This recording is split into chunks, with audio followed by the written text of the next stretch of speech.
the values that capitalism and neoliberalism, the values of those systems have permeated every single part of our lives, so that everything we do has a monetary value, our labor has a monetary value.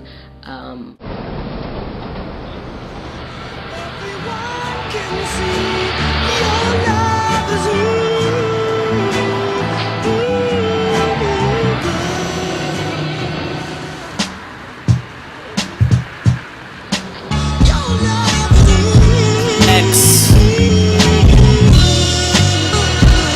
Excelsior, etc. Can you feel it? I've been feeling it. I can feel it. You gotta feel it. All these changes. All these changes. Come on, walk with me. Yo, Excelsior, District, SFC. Nowadays a lot of things ain't what it used to be.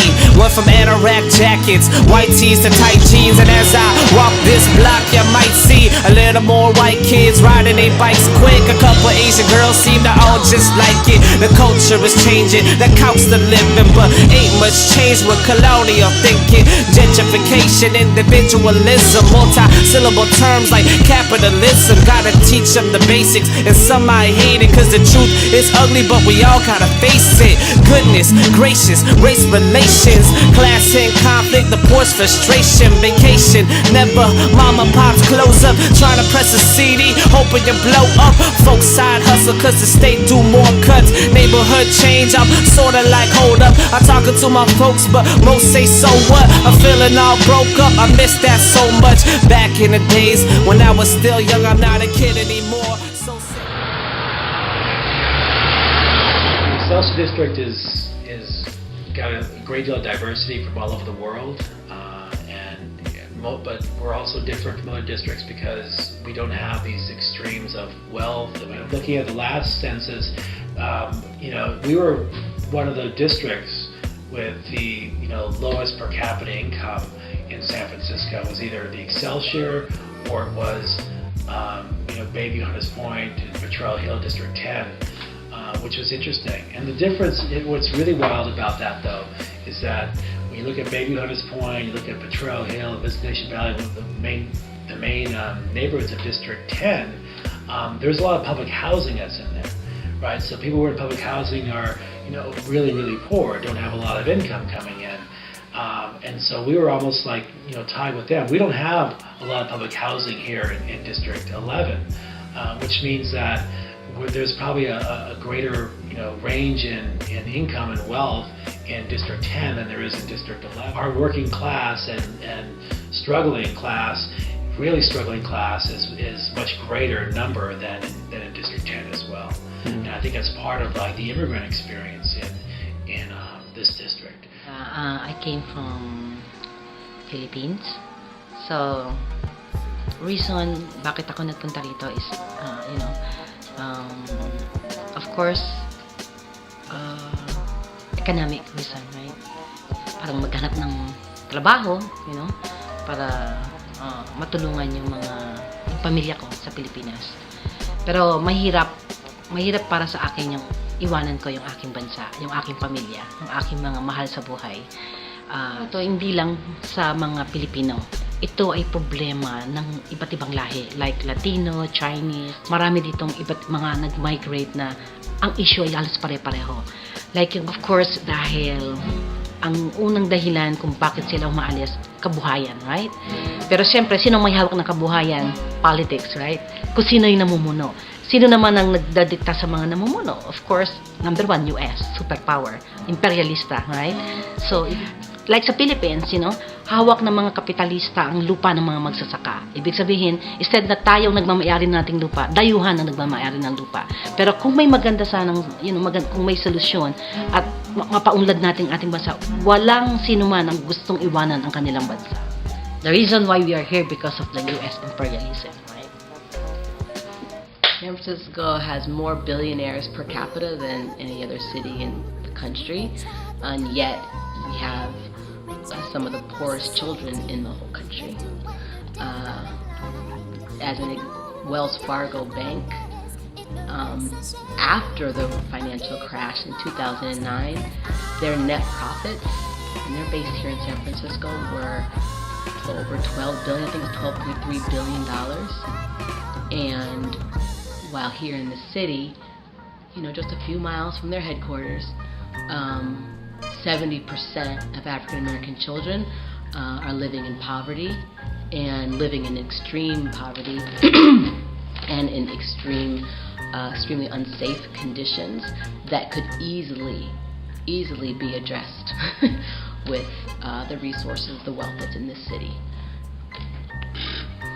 The issues that they have to deal with before they walk into the doors of the school are more overwhelming, and it's the greatest hindrance to learning how to do a topic sentence, to reading through, annotating notes, through math, through science. I mean, outside these doors with their families, that families are barely hanging on to whatever they have left, and the stress, the tension, the volatility that creates is a great impact on our students in the young lives. Whether it's real. I know it seems crazy like that, but really, from not having food to eat, to not having a place to be able to study, to dealing with gentrification, to dealing with evictions, to dealing with alcoholism, to deal with just basically all the manifestations that race and poverty and gender have in this society comes through with our students, and just all of that comes in here. But on the flip to that, the yin and the yang is it also creates the greatest hope to resistance and resiliency. And here in Excelsior, I think that sometimes we're kind of just put on the side. So there's not a lot of resources, there's not a lot of youth programs. Even if there is, they're getting cut. I know last year one of the biggest budget cuts that was affected was here in Excelsior. So I think the lack of services for youth, seniors and families is one of the big issues that's happening here. So, we've lost tens of thousands of poor and working class families over the last generation. We've lost half of all black families in the last 20 years from this city, and that's after having lost folks from Fillmore and all that in the generation earlier. So I've seen how many people have been lost. I've seen, building by building in the Mission, in the Bayview, even here in the Excelsior, building by building, get torn down, new condos get built, as if, there hadn't been a mom and pop store there before, as if that had been always there, and just this whole new landscape that doesn't include a lot of my people and a lot of folks of color in general. See, like out here, they don't do the Bloods and Crips stuff for me. They do wherever you from. For me, that's how y'all get down.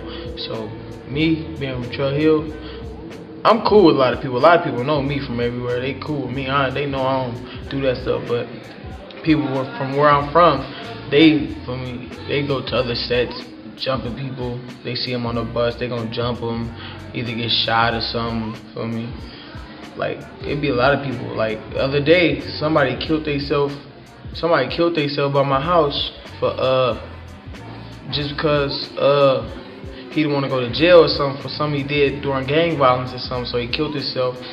A lot of people got killed. My cousin got his wig split in Oakland over there on 90th or something like that. He died through gang violence and stuff. And just a lot of stuff be happening on the streets. What are folks going through out there? Like, it's like a different world outside of these walls. You know what I'm saying? Because you can act all preppy and all that, like when you're in school. But when you're out on the street, it's a whole different story. Like, ain't nothing but a bunch of dealers and killers where I'm from. You know what I'm saying? So, like, you gotta be smooth with it. Like, you gotta lay low and be cool in school, because you can't let the teachers and stuff from school you can't let them know how you act in the street. That's a totally different thing. Yeah. So like it's good to have book smart. So you can be book smart. Out there you can be street smart. Black students from Sunnydale, white students from Glen Park. Project and upper middle class, even now. She's somewhere in the middle. She's somewhere between, you know, she's lower middle class kid. But she's an A student. Parents are educated. Good kid. She's like, I love this class. I love what I'm learning. I hate all of this oppression.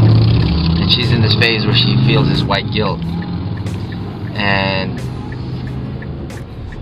I'm trying to like get her to a space where your role is solidarity. Your role, we don't need pity. We don't need guilt. Like, we need you to learn the history. We need you to take a stand with those who have the least. And so she gets that intellectually. When people react, she takes, you know, it's really hard for her. Like, it gets really heated, you know? And so she takes it personally. She takes it, she's like, when you say, you know, the man or white man, she was like, I think of my father, I think of my grandfather. And then I think the class has done a really good job at telling her, it's like, no, it's not you, unless you are a slave owner, unless you are, you know, wealthy capitalist, unless you are, you know, foul and nasty as we've been studying these people throughout history. If that's not you, don't trip. So it's an interesting thing where, like, in my class, I'm trying to teach to those who need it the most.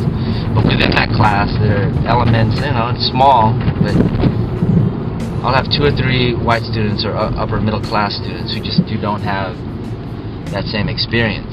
Whereas the majority have this experience, where they really feel ethnic studies in a real way, not just an intellectual way. Living up in Mexico with only my mama, and that's just the beginning of my life. So my dad had abandoned us before I was born. It was 1999 when it all happened when my family was torn. Crossing the border, looking for a better life. Born in Mexico, brought to SF, trying to fit in, trying to be fresh, but nothing would work. New language, new culture, new me. Going from school to school, never found the one that caught mine. Cause all the drama got me going crazy, happening all the time. Chilling with my friends, taking my homies, trying to go the good way, but always being lonely. And that's what tore me. Changing my look, my style, my swag, but I could never change the person inside of me. Ethnic studies is what I'm trying to learn. Ethnic studies, that's what's up. So why just doing it to learning my past, my present, my future. The past is just that's trying to come through, connect to the present, gonna make change come true. I'm gonna finish my boy, head off to college, succeed in life to get more knowledge. See kids that get kicked out of every school and they come here, and for the first time they feel comfortable, they feel trust, they don't have their walls up. To me, those are bigger successes than actually who goes on to college and who's not, because there's so many other things that play with that. But seeing a child to be able to be in a classroom with not their guards up, being able to not fear, being educated, and being able to take risk is liberation within itself in the context of where we're looking at in America and the kids that we're having. So, but you know, the other, another 30% or 40%, I mean, you know, that's just, you know, there's some things, and when I first started off, I could never accept it. But you got to chalk it up and just know, as a teacher for social justice, you're in this for the long haul. It's not just education, it's housing, it's jobs, it's healthcare, it's ending the wars. So that's a difference between a teacher that's when I shut my doors. There's a difference between a teacher teaching for social justice and a teacher who's fighting for justice. There's a big difference of activism and education. And you know, for me, I don't know, I can't, in an institution level, it's hard to say, but the ones that I always tell kids which keeps me going, is the 30%. You know, and I tell the kids who graduate, you can never forget about the ones who didn't make it, the ones who got wrapped up, the ones who lost hope. You can't forget about them, because if we lose, if we forget about them, then we're gonna forget not only where we're going, but we're gonna forget a part of ourselves and where we come from. And you know, in colonization, that's the quickest thing you teach. When you colonize a people, the people who have colonized, is the quickest thing is to teach them is to forget your past and to forget where you come from, and then you teach them that you've made it because you're individually better than them, and it's their fault why they didn't make it into the system of competition and individualism. So it's their fault. Again, it's the victim, and when you internalize colonization, ultimately that's what you get, a victim and oppressor. So now